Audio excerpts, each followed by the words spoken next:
కేవలం కూటమి నేతలో లేదంటే ప్రస్తుత అధికార పార్టీయో ఏదో చేస్తే ఏదో జరిగితే మేము ఓటమి చెందాం అనుకున్నప్పుడు అందరూ కలిసికట్టుగా పోరాడాల్సినటువంటి పార్టీ నేతలు కొంతమంది బయటికి వచ్చి రకరకాల కామెంట్లు చేశారు. జగన్మోహన్ రెడ్డి గారి చుట్టూ ఒక కోటరీ ఉంది, ఆయన దగ్గరికి ఎవరిని రానివ్వరు, ఎవరిని కలవనివ్వరు, ఈవెన్ మంత్రులకి అపాయింట్మెంట్ ఉండదు, ఇంక ఎమ్మెల్యేల సంగతి అయితే సరే. ఇటువంటి పరిస్థితుల్లో ఒక కార్యకర్త గురించి పట్టించుకున్నటువంటి పరిస్థితి పార్టీలో లేదు. కాబట్టే కార్యకర్తలందరూ పార్టీని వదిలేశారు, కాబట్టే ఈ రిజల్ట్ అనేటువంటి కామెంట్లు మీ పార్టీకి సంబంధించినటువంటి నేతలే ప్రెస్ మీట్లు పెట్టి మరీ మాట్లాడినటువంటి పరిస్థితులు చూసాం. ఎందుకు వచ్చిందంటారా? ఆ టాక్ ఎందుకు వచ్చిందంటారా? అదే వాస్తవం అండి. కార్యకర్తలే వెన్నెముక పార్టీకి. కార్యకర్తల్ని విస్మరించినటువంటి ఏ పార్టీ కూడా మనుగడ సాధించలేదు. కార్యకర్త లేనిదే ఎన్నికల్లో విజయం ఏ పార్టీ కూడా సాధించలేదు కూడా. కాబట్టి కొంత నిర్లక్ష్య ధోరణి అనేటువంటిది కార్యకర్తల పట్ల జరిగిందన్నమాట వాస్తవమే. దానికి కూడా కొన్ని కారణాలు ఉంటాయి. ఇప్పుడు గతంలో తెలుగుదేశం పార్టీ అధికారంలో ఉన్నప్పుడు 14 నుంచి 19 దాకా తెలుగుదేశం పార్టీ కార్యకర్తల్ని జన్మభూమి కమిటీల ద్వారా ఇష్టారాజ్యంగా రాష్ట్రాన్ని దోచుకున్నటువంటి పరిస్థితులు, దానివల్లే తెలుగుదేశం పార్టీ అధికారాన్ని కోల్పోవడం కూడా జరిగిందనేటువంటి మాట వాస్తవం. కార్యకర్తలు ఆ విధంగా మరి గతంలో చేశారు. కాబట్టి వైఎస్ఆర్ కాంగ్రెస్ పార్టీ ఈరోజు ధైర్యంగా కార్యకర్తలు ఒక్క మాట అయితే చెప్పగలుగుతారు, మేము ఎక్కడ ఏ అవినీతికి పాల్పడలేదు, మేము ఎలాంటి దోపిడీలు చేయలేదు అనేటువంటి మాట వైఎస్ఆర్ కాంగ్రెస్ పార్టీ ధైర్యంగా ఏ పార్టీ కార్యకర్తలు చెప్పలేని విధంగా వైఎస్ఆర్ కాంగ్రెస్ పార్టీ కార్యకర్తలు ఈరోజు ధైర్యంగా చెప్పగలరు. ధైర్యంగా మరి వైఎస్ఆర్ కాంగ్రెస్ పార్టీ జెండా పట్టుకొని ప్రజల మధ్యకి వెళ్ళగలుగుతారు. కాబట్టి అలాంటి నేను ముందుగా మీకు ఒకసారి చెప్పాను, నేను లోపాలు కొన్ని ఉంటాయి, ఖచ్చితంగా లోపాలు లేవని నేను చెప్పడల్లా. ఖచ్చితంగా కర్ణుడి చావుకి 1,00,000 కారణాలు ఉంటాయి. ఆ కారణాల్లో ఒకటి కార్యకర్తలు కూడా. కాబట్టి కార్యకర్తల్ని ముందు రోజుల్లో విస్మరించేటువంటి పరిస్థితి లేదు. విస్మరించకుండా నాలాంటి నాయకులు ఎవరైనా సరే, మరి నాలాంటి కార్యకర్తలు ఎవరైనా సరే, మాలాంటి ఎవరైనా సరే ఖచ్చితంగా ఎక్కడైనా విస్మరిస్తే మేము నిలదీసేటువంటి పరిస్థితి కూడా వస్తాయి రాబోయే రోజుల్లో. ఇప్పటి వరకు మేము కూడా కొన్ని మరి చూసి చూడనట్టుగానో మాట్లాడినట్టుగానో అధినాయకత్వానికి గౌరవం మీదనో అనేక కారణాల చేత మాట్లాడకపోవచ్చు. కానీ ఇక ముందు మాత్రం కార్యకర్తల్ని కానీ విస్మరిస్తే ఏ ఒక్కరిని కూడా క్షమించేటువంటి పరిస్థితి లేదు. జగన్మోహన్ రెడ్డి గారు కూడా ఆ విషయంలో చాలా సీరియస్గా ఉన్నారు. పైనుంచి కింద దాకా అన్ని గ్రామస్థాయి నాయకత్వం దాకా కూడా కార్యకర్తల్ని కాపాడుకోవాలా, కార్యకర్తలకి వెన్నుదన్నుగా నిలబడాలా, కార్యకర్తల్ని ముందు రోజుల్లో ఖచ్చితంగా మనం వాళ్ళని గమనించాలా, వాళ్ళని గుర్తించాలనేటువంటిది మాట కూడా మేము అంతర్గతంగా జరుగుతున్నటువంటి చర్చ. అయితే ఇక్కడ ఏంటంటే సామాన్య కార్యకర్త కూడా జగన్మోహన్ రెడ్డి గారు చూస్తూ అనేక పోస్టుల్లో వాళ్ళని అపాయింట్ చేయడం జరిగింది. అది కూడా గమనించాలి. ఇప్పుడు అందరికీ అవకాశాలు రావు. అవకాశం రాని కొంతమంది చాలా మంది ఇబ్బంది పడ్డమాట వాస్తవం. కానీ అతి సామాన్యమైనటువంటి వ్యక్తులు కూడా మరి మీకు తెలుసు, ఒక సురేష్ గారు లాంటి వాళ్ళు, నందగం సురేష్ గారు లాంటి వాళ్ళు మరి సామాన్య కార్యకర్తగా ఒక ఎంపీ స్థాయికి వెళ్ళడం జరిగింది. ఒక సామాన్య మళ్ళీ మరొకసారి కూడా పోటీ చేయడం. సో అలాంటి వాళ్ళు ఎంతోమంది ఎమ్మెల్యేలుగా, ఎమ్మెల్సీలు ఎంతమంది అయ్యారు, మంత్రులు కూడా సామాన్యులు, అతి సామాన్యులు మంత్రులుగా అయ్యారు. మొన్న కూడా టికెట్లు ఇచ్చినటువంటి వాళ్ళు మీరు చూస్తే ఒకసారి మరి ఒక టిప్పర్ డ్రైవర్కి ఎమ్మెల్యే టికెట్ ఇచ్చినటువంటి పరిస్థితులు ఉన్నాయి. లేదా ఒక ఒక కూలీకి టికెట్లు ఇచ్చినటువంటి పరిస్థితులు ఉన్నాయి. అతి సామాన్యులకు కూడా వైఎస్ఆర్ కాంగ్రెస్ పార్టీ టికెట్లు ఇవ్వడం జరిగింది. అయితే ఏంటంటే ఇందులో రాజకీయంగా ఆలోచన చేయాలి జగన్మోహన్ గారు. ఇక్కడ ఏంటంటే నేను చెప్పదలుచుకుంది ఒక్కటే, ఇప్పటి వరకు జరిగినటువంటి విషయాలు ఒకటైతే కానీ ఇక్కడ నుండి రాజకీయంగా ఆలోచన చేయాలి. సేవా దృక్పథమే కాదు, జగన్మోహన్ రెడ్డి గారు కేవలం సేవా దృక్పథంతో నా ఎస్సీలు, నా బీసీలు, నా మైనార్టీలు, నా ఎస్టీలు అనుకుంటా రావడం జరిగింది. కానీ అది కాదు కదా. రాజకీయాలు మరి అక్కడ ఉన్నటువంటి పరిస్థితులకు అనుగుణంగా రాజకీయంగానే చేయాలి. కానీ జగన్మోహన్ రెడ్డి గారు రాజకీయం చేయాల. ఆయన ఈ అభివృద్ధి వీళ్ళని ముందుకు తీసుకురావాలనేటువంటి ఆలోచనే చేశారు. వీళ్ళు అదేమంటే మేము అభివృద్ధి చేయలేదు. అభివృద్ధి ఏం చేయాలా? జిల్లా ప్రతి గ్రామం రైతు భరోసా కేంద్రాల అభివృద్ధి కదా, లేదా మరి ఇప్పుడు స్కూల్ బిల్డింగ్స్ అన్నీ ప్రతి గ్రామంలో ఉన్నటువంటి అభివృద్ధి కాదా? ఉమ్, మరి మెడికల్ కాలేజ్ అభివృద్ధి కాదా? మెడికల్ కాలేజెస్ 17 మెడికల్ కాలేజెస్ తీసుకురావడం జరిగింది. అవన్నీ అభివృద్ధి కాదా? లేదా 33 లక్షల మందికి ఇళ్ల పట్టాలు ఇవ్వడం జరిగింది. 22 లక్షల ఇళ్ళు పూర్తి కావడం అవన్నీ అభివృద్ధి కాదా? ఇప్పుడు అభివృద్ధి అనేటువంటిది పేదవాడిని ధనవంతుడిని చేసేటమే అభివృద్ధి. ఇప్పుడు పేదరికము 12.5% ఉన్నటువంటి పేదరికాన్ని 6% తీసుకురాగలిగాడంటే అది అభివృద్ధి కాదా? కేవలం ధనవంతులే చేయడమే, బిల్డింగుల మీద బిల్డింగులు కట్టడం వల్ల దానికి వచ్చేది కాంట్రాక్టులు బాగుపడతారు తప్పితే పేదవాడు బాగుపడతాడా? కాబట్టి అభివృద్ధి అనేటువంటిది మరి ధనిక వర్గాలు కోరుకున్నటువంటిది, వాళ్ళ అభివృద్ధి కోరుకుంటున్నారు, పేదవాళ్ళ అభివృద్ధి కాదు. కానీ ఈయన అలా ఆలోచన చేయకుండా ఈ విధంగా ఆలోచన చేయబట్టి ఈ పరిస్థితులు ఉత్పన్నమైనవి. కాబట్టి రెండు కూడా జోడెద్దులాగా రెండు కూడా ముందుకు తీసుకోవాల్సిన పరిస్థితులు ఉన్నాయి. వాటిని ఏవైతే ఉన్నాయో వాటిని సరిదిద్దుకొని ముందుకు నడుస్తామండి. సామాన్యులకి, పేదలకి, బడుగు బలహీన వర్గాలకి పెద్దపీట వేసినటువంటి మీ ప్రభుత్వంలోంచి దిగిన తర్వాత, ప్రభుత్వం పోయిన తర్వాత, అధికారం పోయిన తర్వాత ప్రతిపక్షం హోదా ఉందా లేదా అనేది కూడా దాని మీద ఒక సందిగ్ధత నెలకొన్నటువంటి నేపథ్యంలో ఎప్పుడైతే కూటమి అధికారంలోకి రాబోతుంది అని 4వ తారీఖు వన్ సైడ్గా అవబోతుంది, ఇంకా కూటమి గెలుస్తుంది అని వచ్చినప్పటి నుంచే జరుగుతున్నటువంటి దాడులు కావచ్చు, మొదలైనటువంటి దాడులు కావచ్చు, సామాన్య కార్యకర్తల మీద జరుగుతున్నటువంటి దాడులు ఇక్కడ ఇప్పుడు ఎవరు అండగా ఉన్నారు వాళ్ళకి అంటే ఏం చెప్తారు సార్? ఫ్యూచర్లో అండగా ఉంటాము అని కామెంట్ జగన్మోహన్ రెడ్డి గారు కూడా చేశారు. ప్రతి జిల్లా కేంద్రంలో కూడా ఒక లీగల్ సెల్ ఏర్పాటు చేయండి అని ఒక కామెంట్ కూడా చేశారు. బట్ ఇప్పటి వరకు దాడి జరిగినటువంటి వారి పరిస్థితి ఏంది?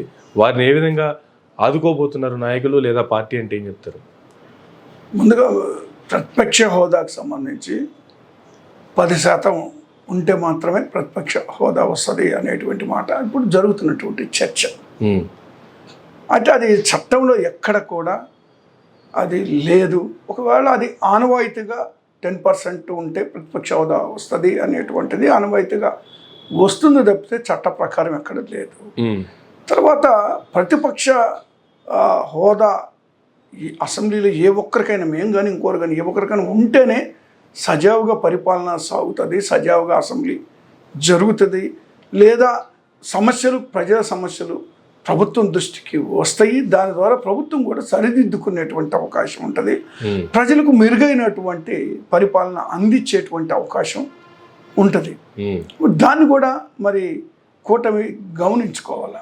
అది గమనించుకోకుండా ఏకపక్షంగా ఇవ్వడానికి లేదు అని స్పీకర్ కన్నా ముందే పయ్యావుల కేశవ్ గారు మాట్లాడడం అనేటువంటి దాన్ని బట్టి మరి వాళ్ళకు కుట్రపూరితంగా ఏకపక్షంగా అసెంబ్లీలో ఉండాలి అనేటువంటి ఆలోచనతో ఉన్నట్టుగా మేము భావిస్తూ ఉన్నాం. కాబట్టి వాళ్ళు ఏం నిర్ణయం తీసుకున్నా కూడా మేము సిద్ధంగా ఉన్నాం. ఒకవేళ ఆ హోదా అనేటువంటిది వచ్చినా రాకపోయినా మేము ప్రజల పక్షాన నిలబడతాము, ప్రజల గొంతుక వినిపిస్తాము, ప్రజలకు జరిగేటువంటి ఇబ్బంది కష్టాలని ఖచ్చితంగా ప్రభుత్వం దృష్టికి తీసుకొస్తాము. కాబట్టి ప్రజల మనిషిగా జగన్మోహన్ రెడ్డి గారు నిలబడతారు తప్పితే అది వదిలిపెట్టే పని లేదు. అదేవిధంగా కార్యకర్తల మీద ఇప్పుడు జరుగుతున్నటువంటి దాడులు ఆల్రెడీ మా లీగల్ సెల్ సెంట్రల్ ఆఫీసులో ఉంది, జిల్లాల్లో ఉన్నాయి. ఈ లీగల్ సెల్లు కొద్దిగా మళ్ళీ ఇంకా యాక్టివేట్ చేస్తారు, అది మండల స్థాయికి కూడా తీసుకెళ్తారు. ఖచ్చితంగా కార్యకర్తలకి ఎక్కడ ఏ ఇబ్బంది జరిగినా కూడా వైఎస్ఆర్ కాంగ్రెస్ పార్టీ నాయకులు నిలబడతారు, అందులో సందేహమే లేదు. మేము చూడండి, ఎన్నికలు అయిపోయిన తర్వాత పోలింగ్ జరిగినటువంటి మరి వాళ్ళు ఎప్పుడైతే కూటమి లీడ్ వచ్చిందో అప్పటి నుంచి దాడులు చేయడం అనేటువంటిది ప్రారంభమైంది. అది అత్యంత దురదృష్టకరమైనటువంటి విషయం. ఎందుకంటే ఎన్నికల్లో ఓటములు గెలుపు సహజమే. ఇప్పుడు 19 ఎన్నికల్లో మేము అధికారంలోకి వచ్చిన తర్వాత మరి ఇలాంటి కార్యక్రమాలు జరగలేదే. మేమేమి కూల్చివేతల కార్యక్రమాలు, పార్టీ ఆఫీసులు కూల్చి లేదా వ్యక్తుల మీద దాడులు చేయలేదే, మర్డర్లు చేయలేదే, మానభంగాలు చేయలేదే. వీళ్ళు ఎందుకు చేస్తున్నారు ఈ విధంగా? ఎందుకు మరి ఇంత దౌర్జన్యాలకు పాల్పడుతున్నారు? ఇది రావణ కాష్టలాగా మార్చారు ఆంధ్రప్రదేశ్ని. ఒక శ్మశాన వాటికలాగా ఆంధ్రప్రదేశ్ తయారైంది. ఎందుకు మరి ఈ విధమైనటువంటి చేస్తున్నారు. మరి వాళ్ళు ఒకసారి ఆలోచన చేసుకోవాలా. కానీ ఎందుకంటే ఇది 2019 వినాశనానికే దారి తీస్తాయి ఇవన్నీ కూడా. 2019లో అధికారంలోకి వచ్చిన వితిన్ 1 వీక్లోనే ప్రజావేదికని కూల్చివేయటాన్ని ఇప్పుడు అధికారంలోకి వచ్చినటువంటి మరలా ఆ పార్టీ నేతలు దాన్ని సీరియస్గా తీసుకొని అధికారం అసెంబ్లీలో ప్రమాణ స్వీకారమైన నెక్స్ట్ డేనే ఎర్లీ మార్నింగ్ వెళ్ళి మీ సెంట్రల్ కార్యాలయాన్ని కూల్చేయటం ఎట్లా చూడాలి దీన్ని? అప్పుడు ప్రజావేదిక కూల్చేశారు కాబట్టి ఇప్పుడు పార్టీ ఆఫీస్ కూల్చేస్తారా? మీరు ఇక్కడ కక్ష సాధింపు చర్యలా, లేదు ఆ పార్టీ ఆఫీస్ అనేది అనైతికంగా జరుగుతున్నటువంటి కన్స్ట్రక్షన్? మీరు ఒక్కటి గమనించాలా, మేము అధికారంలోకి వచ్చిన తర్వాత ప్రజావేదిక దానికి సంబంధించిలో ఒక మాట చెప్పదలుచుకున్నాను. ప్రజావేదిక అనేటువంటిది వాళ్ళు దాదాపు 10-11 కోట్ల రూపాయలు ఎస్టిమేట్ చేసి కట్టారు. అది అక్రమ కట్టడం. నదీ పరివాహక ప్రాంతాల్లో ఎలాంటి కట్టడాలు ఉండకూడదు అనేటువంటిది చట్టం చెప్తుంది. అందులో వాళ్ళకైనా ఒకటే చట్టం, మాకైనా ఒకటే, ప్రభుత్వానికైనా ఒకటే, మరొకరికైనా ఒకటే. చట్ట వ్యతిరేకంగానే చంద్రబాబు నాయుడు గారు కరకట్టలో నివాసం ఉంటున్నారు. అక్కడ కూడా అనేకమైనటువంటి బిల్డింగ్స్ కూడా ఉంటా ఉన్నాయి. అయితే ప్రజావేదికకు సంబంధించి జగన్మోహన్ రెడ్డి గారు మొట్టమొదటిసారిగా ఉన్నతాధికారులతో సమావేశం పెట్టడం జరిగింది.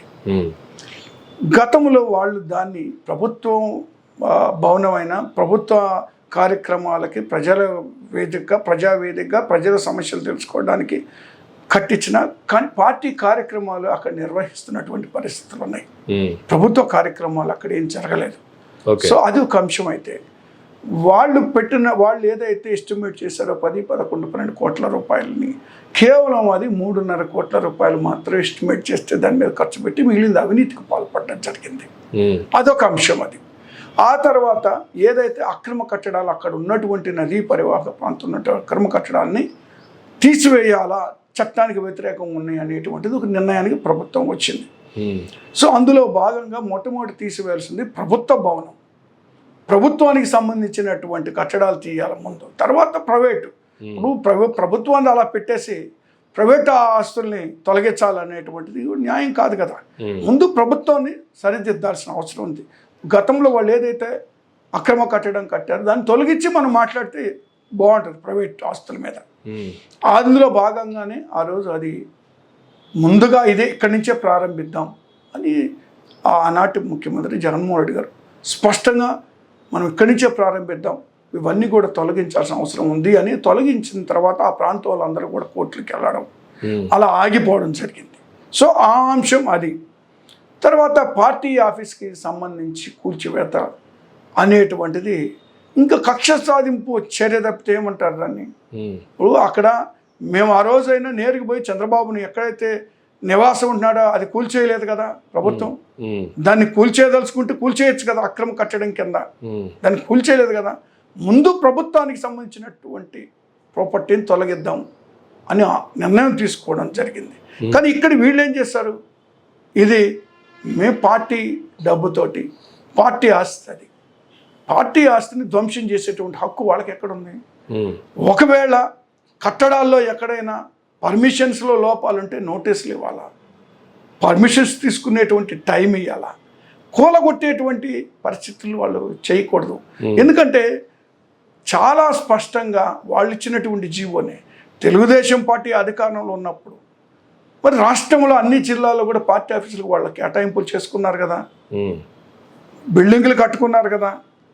మరి ఇక్కడ ఉన్నటువంటి ఏదైతే మరి మంగళగిరి దగ్గర ఉన్నటువంటి పార్టీ ఆఫీస్, సెంట్రల్ ఆఫీస్ వాళ్ళ పార్టీ ఆఫీసు, అది కూడా అక్రమ కట్టడమే.